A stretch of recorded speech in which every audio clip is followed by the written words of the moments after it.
ಉದ್ಯೋಗ ಮೇಳ ಇದು. ಈ ಉದ್ಯೋಗ ಮೇಳದಲ್ಲಿ ಇಡೀ ನಮ್ಮ ಕಲ್ಯಾಣ ಕರ್ನಾಟಕ ಭಾಗದ ವಿಭಾಗೀಯ ಮಟ್ಟದ ಉದ್ಯೋಗ ಮೇಳದಲ್ಲಿ ಸುಮಾರು 27,000 ಉದ್ಯೋಗಾಕಾಂಕ್ಷಿಗಳು ಇದರಲ್ಲಿ ರಿಜಿಸ್ಟ್ರೇಷನ್ ಆಗಿದೆ. ಇವತ್ತು ತಾವೆಲ್ಲ ನೋಡ್ತಾ ಇದ್ದೀರಿ, ಇವತ್ತು ಜನಸಾಗರವೇ ಹರಿದು ಬಂದಿದೆ. ಸುಮಾರು 15,000ಕ್ಕಿಂತ ಜಾಸ್ತಿ ಜನರು ಈ ಉದ್ಯೋಗ ಮೇಳದಲ್ಲಿ ಪಾಲ್ಗೊಳ್ತಾ ಇದ್ದಾರೆ. ನಾನು ಮಾನ್ಯ ಮುಖ್ಯಮಂತ್ರಿಗಳಿಗೆ ಬಹಳ ಅಭಿನಂದನೆಯನ್ನು ಸಲ್ಲಿಸಬೇಕು. ಯಾಕಂದ್ರೆ ಇವತ್ತು ನಾವು ಬೆಂಗಳೂರಲ್ಲಿ ಮಾಡಿರ್ತಕ್ಕಂಥ ಉದ್ಯೋಗ ಮೇಳದಲ್ಲಿ 45,000ಕ್ಕಿಂತ ಜಾಸ್ತಿ ಉದ್ಯೋಗಾಕಾಂಕ್ಷಿಗಳು ಆ ಉದ್ಯೋಗ ಮೇಳದಲ್ಲಿ ಪಾಲ್ಗೊಂಡಿರೋದ್ರಿಂದ ಮಾನ್ಯ ಮುಖ್ಯಮಂತ್ರಿಗಳು ಸೂಚನೆಯನ್ನು ಕೊಟ್ಟರು. ಇದು ಬಹಳ ಅವಶ್ಯಕತೆ ಇದೆ, ಇದಕ್ಕೆ ಜನ ಬೇಡಿಕೆ ಇದೆ. ಅದಕ್ಕೆ ಎಲ್ಲ ವಿಭಾಗ ಮಟ್ಟದಲ್ಲಿ ಮೊದಲನೇ ಹಂತದಲ್ಲಿ ಎಲ್ಲ ವಿಭಾಗ ಮಟ್ಟದಲ್ಲಿ ನಾವು ಉದ್ಯೋಗ ಮೇಳವನ್ನು ಮಾಡೋಣ ಮತ್ತು ಎರಡನೇ ಹಂತದಲ್ಲಿ ಜಿಲ್ಲಾ ಮಟ್ಟದಲ್ಲಿ ನಾವು ಉದ್ಯೋಗ ಮೇಳವನ್ನು ಮಾಡೋಣ ಅಂತಕ್ಕಂಥ ಒಂದು ಸೂಚನೆ ಮೇರೆಗೆ ಇವತ್ತು ಈ ಉದ್ಯೋಗ ಮೇಳವನ್ನು ಮಾಡ್ತಾ ಇದ್ದೀವಿ. ನಮ್ಮ ಸರ್ಕಾರ ಮಾನ್ಯ ಮುಖ್ಯಮಂತ್ರಿಗಳಾಗಿರ್ತಕ್ಕಂಥ ಸಿದ್ದರಾಮಯ್ಯನವರು ಮತ್ತು ಮಲ್ಲಿಕಾರ್ಜುನ್ ಖರ್ಗೆ ಸಾಹೇಬರು ಮತ್ತು DK ಶಿವಕುಮಾರ್ ಅವರು ಕರ್ನಾಟಕ ರಾಜ್ಯದ ಜನರಿಗೆ ನಾವು 5 ಗ್ಯಾರಂಟಿಗಳನ್ನು ಘೋಷಣೆ ಮಾಡಿದ್ವಿ. ಆ 5 ಗ್ಯಾರಂಟಿಗಳಲ್ಲಿ ಈ ರಾಜ್ಯದ ಯುವಕರ ಭವಿಷ್ಯವನ್ನ ಕಟ್ತಕ್ಕಂಥ ಒಂದು ಗ್ಯಾರಂಟಿ ಯಾವುದಂದ್ರೆ ಅದು ಯುವ ನಿಧಿ ಕಾರ್ಯಕ್ರಮ. ಈ ರಾಜ್ಯದ ಯುವಕರ ಭವಿಷ್ಯದಗೋಸ್ಕರ ಆ ಯುವ ನಿಧಿಯಲ್ಲಿ ಈಗಾಗಲೇ 2,80,000 ಇಲ್ಲಿ ಏನು ಗ್ರಾಜ್ಯುಯೇಟ್ಸು ಡಿಪ್ಲೊಮಾ ಹೋಲ್ಡರ್ಸ್ ಈಗಾಗಲೇ ನಮ್ಮ ಹತ್ರ ಎನ್ರೋಲ್ಮೆಂಟ್ ಆಗಿದೆ. ಅವರಿಗೆ ನಾವು ಪ್ರತಿ ತಿಂಗಳು ಡಿಗ್ರಿ ಹೋಲ್ಡರ್ಸ್ಗೆ 3,000 ರೂಪಾಯಿ, ಡಿಪ್ಲೊಮಾ ಹೋಲ್ಡರ್ಸ್ಗೆ 1,500 ರೂಪಾಯಿ ನಾವು ಇವತ್ತು ಕೊಡ್ತಾ ಇದ್ದೀವಿ. ಇದು ನಮ್ಮ ಸರ್ಕಾರದ ಬದ್ಧತೆ. ನಮ್ಮ ಸರ್ಕಾರ ಈ ರಾಜ್ಯದ ಯುವಕರ ಭವಿಷ್ಯದ ಒಂದು ಹಿತದೃಷ್ಟಿಯಿಂದ ಈ ಕೆಲಸಗಳನ್ನು ಮಾಡ್ತಾ ಇದೆ ಅಂತ ನಾನು ಹೆಮ್ಮೆಯಿಂದ ಹೇಳ್ಬೋದು. ಕೇವಲ ಅಷ್ಟೇ ಅಲ್ಲ, ಇವತ್ತು ಉದ್ಯೋಗ ಮೇಳದಲ್ಲಿ ನಾವು ಸುಮಾರು 26,000ದಲ್ಲಿ 20,000ಕ್ಕಿಂತ ಜಾಸ್ತಿ ಜನ ಇವತ್ತು ಬಂದಿದ್ದಾರೆ ವೆನ್ಯೂವಲ್ಲಿ. ಅವರಿಗೆ ಉದ್ಯೋಗವನ್ನ ಕೊಡಿಸ್ತಕ್ಕಂಥದ್ದು. ಇವತ್ತು ನಾನು ಒಂದು ಆಶ್ವಾಸನೆಯನ್ನ ಈ ಕಲ್ಯಾಣ ಕರ್ನಾಟಕ ಭಾಗದ ಉದ್ಯೋಗಾಕಾಂಕ್ಷಿಗಳಿಗೆ ಸರ್ಕಾರದ ವತಿಯಿಂದ ಏನು ಕೊಡ್ತಾ ಇದ್ದೀನಿ ಅಂತಂದ್ರೆ, ಇವತ್ತು ಎಷ್ಟು ಜನರಿಗೆ ನಾವು ಇಲ್ಲಿ ಉದ್ಯೋಗ ಕೊಡ್ತೀವಿ ಅಂತಕ್ಕಂಥದ್ದು ಮುಖ್ಯ ಅಲ್ಲ. ಇವತ್ತು ಖಂಡಿತವಾಗಿ ಇಲ್ಲಿ ಸ್ಪಾಟ್ ಅಲ್ಲಿ ನಾವು ಅನೇಕ ಜನರಿಗೆ ಇವತ್ತು ಇಲ್ಲಿ ಉದ್ಯೋಗವನ್ನ ಕೊಡ್ತಾ ಇದ್ದೀವಿ. 280ಕ್ಕಿಂತ ಜಾಸ್ತಿ ಕಂಪನಿಗಳು ಇವತ್ತು ಉದ್ಯೋಗ ಮೇಳದಲ್ಲಿ ಪಾಲ್ಗೊಳ್ತಾ ಇವೆ. ಇಲ್ಲಿ ಸಾಕಷ್ಟು ಜನರಿಗೆ ನಿಮಗೆ ಇಲ್ಲಿ ಉದ್ಯೋಗ ಅವಕಾಶ ಸಿಗ್ತಾ ಇದೆ. ಇದರ ಜೊತೆಯಲ್ಲಿ ಮುಂದೆ ಬರ್ತಕ್ಕಂಥ ದಿನಗಳಲ್ಲಿ ಇವತ್ತು ರಿಜಿಸ್ಟ್ರೇಷನ್ ಆಗಿರ್ತಕ್ಕಂಥ 27,000 ಏನು ನಮ್ಮ ಉದ್ಯೋಗ ಆಕಾಂಕ್ಷಿಗಳಿದ್ದಾರೆ, ನಿಮ್ಮೆಲ್ಲರ ಡಾಟಾ ನಮ್ಮ ಹತ್ರ ಇದೆ. ನಿಮಗೆ ಬರ್ತಕ್ಕಂಥ ದಿನಗಳಲ್ಲಿ ಹಂತ ಹಂತವಾಗಿ ನಿಮಗೆ ನಾವು ಇವತ್ತು ಉದ್ಯೋಗ ಸಿಕ್ಕಿಲ್ಲ ಅಂದ್ರೂ ಕೂಡ ಮುಂದೆ ಬರ್ತಕ್ಕಂಥ ಒಂದು ವರ್ಷದಲ್ಲಿ ನಾವು FKCCI ಜೊತೆ ಒಡಂಬಡಿಕೆ ಮಾಡ್ಕೊಂಡಿದ್ದೀವಿ. ನಿಮ್ಮೆಲ್ಲರನ್ನ ನಿಮಗೆ ಉದ್ಯೋಗ ಏನು ನಿಮ್ಮ ಶಿಕ್ಷಣಕ್ಕೆ ಅನುಗುಣವಾಗಿ ನಿಮಗೆ ಬೇರೆ ಬೇರೆ ಕಂಪನಿಗಳಲ್ಲಿ ನಿಮಗೆ ಉದ್ಯೋಗ ಕೊಡಿಸೋದಕ್ಕೆ ನಿರಂತರವಾಗಿ ಪ್ರಯತ್ನ ಮಾಡ್ತೀವಿ ಅಂತಕ್ಕಂಥ ನಮ್ಮ ಆಶ್ವಾಸನೆ ಇದೆ. ಬರ್ತಕ್ಕಂಥ ದಿನಗಳಲ್ಲಿ ನಿಮ್ಮ ಡಾಟಾ ನಮ್ಮ ಹತ್ರ ಇದೆ.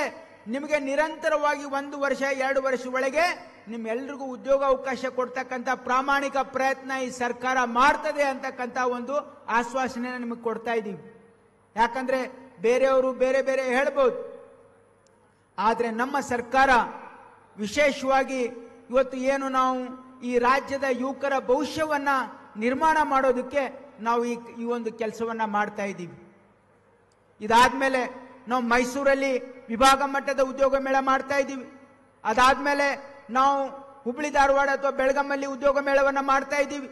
ಉದ್ಯೋಗ ಮೇಳದ ಜೊತೆಗೆ ಯಾರ್ಯಾರು ಇವತ್ತು ನಮ್ಮ ಯುವ ನಿಧಿಯಲ್ಲಿ ಎನ್ರೋಲ್ ಆಗಿರ್ತಕ್ಕಂಥವ್ರಿಗೆ ಅವರಿಗೆ ಎಂಪ್ಲಾಯಬಲ್ ಸ್ಕಿಲ್ ಅನ್ನ ಕೊಟ್ಟು ಅವರಿಗೆ ಉದ್ಯೋಗ ಕೊಡಿಸ್ತಕ್ಕಂಥ ಪ್ರಯತ್ನ ಮಾನ್ಯ ಮುಖ್ಯಮಂತ್ರಿಗಳು ನಮ್ಮ ಬಜೆಟ್ನಲ್ಲಿ ಅನೌನ್ಸ್ ಅನ್ನ ಮಾಡಿದ್ರು. ಏನು ಅಂತಂದ್ರೆ, ನಾವು ಯಾರು ಇದರಲ್ಲಿ ಎನ್ರೋಲ್ಮೆಂಟ್ ಆಗಿದೆ ಅವ್ರಿಗೆ ಯುವ ನಿಧಿ ಪ್ಲಸ್ ಅವರಿಗೆ ಹಣ ಕೊಡೋದು ಅಷ್ಟೇ ಅಲ್ಲ, ಅವರಿಗೆ ನಾವು 25,000ಕ್ಕಿಂತ ಜಾಸ್ತಿ ಮಕ್ಕಳಿಗೆ ಎಂಪ್ಲಾಯಬಲ್ ಸ್ಕಿಲ್ ಕೊಡ್ತೀವಿ ಅಂತಕ್ಕಂಥದ್ದು ನಮ್ಮ ಬಜೆಟ್ ಘೋಷಣೆ ಇದೆ. ಹಾಗಾಗಿ ಇವತ್ತು ಬರ್ತಕ್ಕಂಥ ದಿನಗಳಲ್ಲಿ ಇವತ್ತು ನಮ್ಮ ರಾಜ್ಯದ ಯುವಕರಿಗೆ ನಾವು ಕೌಶಲ್ಯವನ್ನು ಕೊಟ್ಟು ಅವರಿಗೆ ಉದ್ಯೋಗವನ್ನು ಕೊಡ್ತಕ್ಕಂಥ ಸದುದ್ದೇಶ ನಮ್ಮ ಸರ್ಕಾರ ಹೊಂದಿದೆ. ನಮ್ಮ ಇಲಾಖೆ KSDC ಇವತ್ತು ಅನೇಕ ಕಾರ್ಯಕ್ರಮಗಳನ್ನು ಹಮ್ಮಿಕೊಂಡಿದ್ದೀವಿ.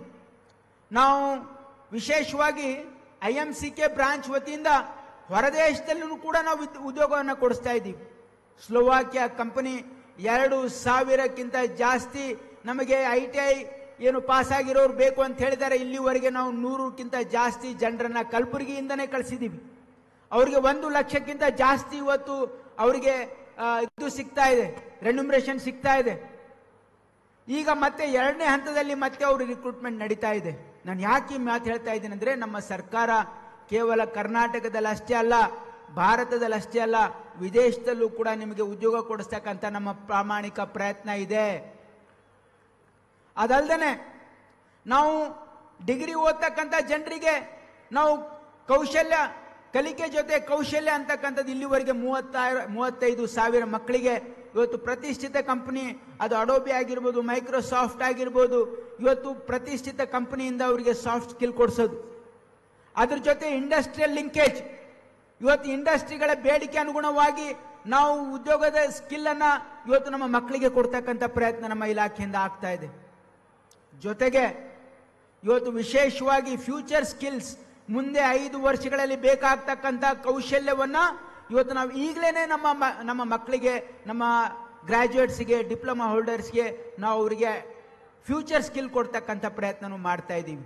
ಅದಕ್ಕಾಗಿ ನಾನು ಇಷ್ಟೇ ಹೊತ್ತಿಲ್ಲಿ ಹೇಳಲಿಕ್ಕೆ ಇಚ್ಛಪಡ್ತಾ ಇದ್ದೀನಿ, ಏನು ಯುವಕರು ಈ ರಾಜ್ಯದಲ್ಲಿ ಇವತ್ತು ಏನು ನಿರುದ್ಯೋಗ ಸಮಸ್ಯೆ ಇದೆ, ಇದು ದೇಶದಲ್ಲಿ ಎಲ್ಲರಿಗಿಂತ ದೊಡ್ಡ ಸಮಸ್ಯೆ ಇದೆ. ಕೇಂದ್ರ ಸರ್ಕಾರ ಇದನ್ನ ಅಕ್ಸೆಪ್ಟ್ ಮಾಡ್ತಾ ಇಲ್ಲ, ಇದಕ್ಕೆ ನಾವು ಬೇರೆ ಬೇರೆ ಕಾರ್ಯಕ್ರಮಗಳನ್ನು ಹಮ್ಮಿಕೊಳ್ತಾ ಇಲ್ಲ. ಆದರೆ ನಮ್ಮ ಸರ್ಕಾರ ಖಂಡಿತವಾಗಿ ನಿರುದ್ಯೋಗದ ಬಗ್ಗೆ ನಮ್ಮ ಸರ್ಕಾರದ ಕಾಳಜಿ ಇದೆ. ಇದಕ್ಕೆ ನಾವು ಜನರಿಗೆ ಉದ್ಯೋಗ ಕೊಡಿಸ್ತಕ್ಕಂಥದ್ದು ನಮ್ಮ ಬದ್ಧತೆ ಇದೆ ಅಂತಕ್ಕಂಥ ಮಾತನ್ನ ನಾನು ಹೇಳ್ತಾ ಇದ್ದೀನಿ. ಅದಕ್ಕಾಗಿ ನಾನು ಎಲ್ಲ ಇಲ್ಲಿ ಏನು ಉದ್ಯೋಗಾಕಾಂಕ್ಷಿಗಳು ಬಂದಿದ್ದೀರಿ, ನಿಮಗೆ ಕಳಕಳಿಯ ಮನವಿ ಇಷ್ಟೇನೆ, ಇವತ್ತು ಯಾರಿಗೆ ಉದ್ಯೋಗ ಸಿಗ್ತದೆ ಅವರಿಗೆ ನಾನು ಕಾಂಗ್ರ್ಯಾಚುಲೇಷನ್ಸ್ ಅನ್ನು ಹೇಳ್ತೀನಿ. ಯಾರಿಗೆ ಉದ್ಯೋಗ ಇವತ್ತು ದೊರಕಲ್ಲ ಅವರು ಕೂಡ ನಿರಾಶೆ ಆಗ್ತಕ್ಕಂಥ ಅವಶ್ಯಕತೆ ಇಲ್ಲ. ನಿಮ್ಮ ಡಾಟಾ ನಮ್ಮ ಹತ್ರ ಇದೆ.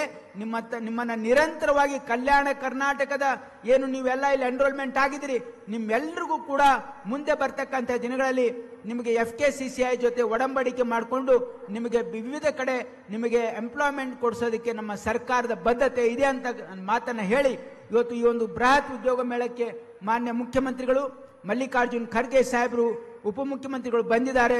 ಅವರೆಲ್ಲರಿಗೂ ನಾವು ವಂದಿಸಿ ನಾನು 2 ಮಾತನ್ನು ಮುಗಿಸ್ತೀನಿ. ಜೈ ಹಿಂದ್, ಜೈ ಕರ್ನಾಟಕ.